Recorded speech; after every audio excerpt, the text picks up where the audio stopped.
Hi everyone, I'm Sarah Martin, the Associate Director of Forecasting at Dodge Construction Network, and today we'll be looking at the construction starts activity for the month of March. Now, as a reminder, here at Dodge, we track projects from their earliest stages of planning, and that's reflected in the Dodge Momentum Index, all the way through to when those projects break ground.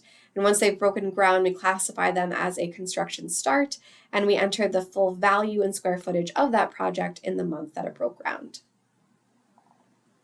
Now, total construction starts improved 3% in March. Non-residential starts were able to grow 6% over the month, while residential starts fell back 5%, and non-building starts improved 9%.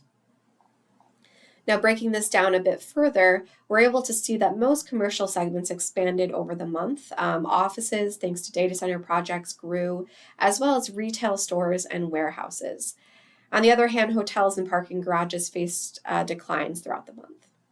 Manufacturing was able to grow 122%, and total institutional starts pulled back 12%, but healthcare was able to expand over the month, so that was kind of the one bright spot on that side of the market.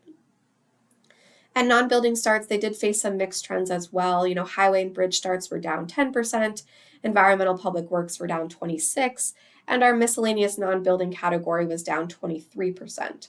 So really the sole source of growth on the non-building side was from utilities, which expanded 159%, definitely correlating to just the strong demand for electric power right now.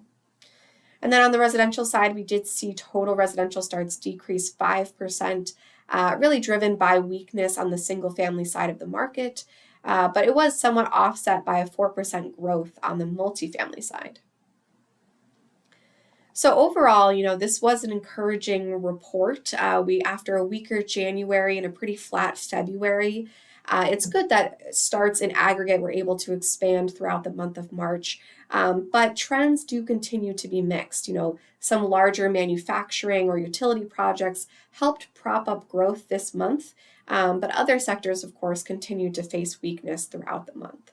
So as we kind of continue into the year and look forward to our April starts release, it's likely that all of the increased risk around elevated material costs, volatility in supply chains, further labor constraints, and just widespread uncertainty about the trajectory of different trade policies and the economy overall, all of that could potentially hinder a project's ability to move through the planning stage and eventually reach that groundbreaking.